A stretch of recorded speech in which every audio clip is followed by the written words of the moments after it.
জল যন্ত্রণা থেকে মুক্তি দেওয়ার লক্ষ্যে শহরবাসীর কথা মাথায় রেখে রাজ্যের ইরিগেশন দপ্তর এবং কলকাতা পুরসভা যৌথভাবে শুরু করেছে কলকাতার একাধিক ক্যানেল সংস্কারের কাজ।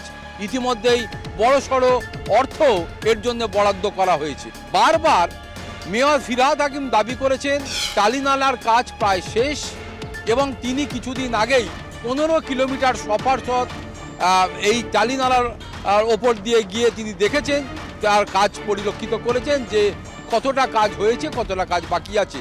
কিন্তু সত্যি কি বাস্তব চিত্র তাই বলছে? কলকাতা টিভির ক্যামেরায় তো সেটা ধরা পড়ছে না। আমাদের চোখে যেটা ধরা পড়ছে যে এখনো পর্যন্ত টালি নালাতে আবর্জনা ফেলা অব্যাহত রয়েছে। বিভিন্ন জায়গায় যে সংস্কারের কথা বলা হচ্ছে, ড্রেজিংয়ের কথা বলা হচ্ছে, তা কিন্তু এখনো চোখে পড়ছে না। ফলে এর নাব্যতা বৃদ্ধি থেকে শুরু করে টালিনালার যে জলের ফ্লো তাও কিন্তু বৃদ্ধি পায়নি, সেই চিত্রই ধরা পড়ছে।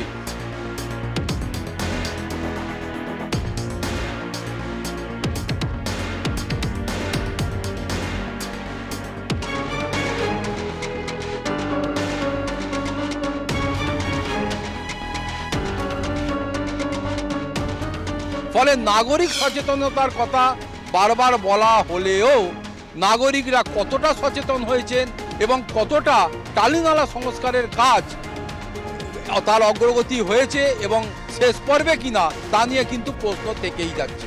ক্যামেরায় আনন্দের সঙ্গে দুর্গাদাস বন্দ্যোপাধ্যায়, কলকাতা টিভি।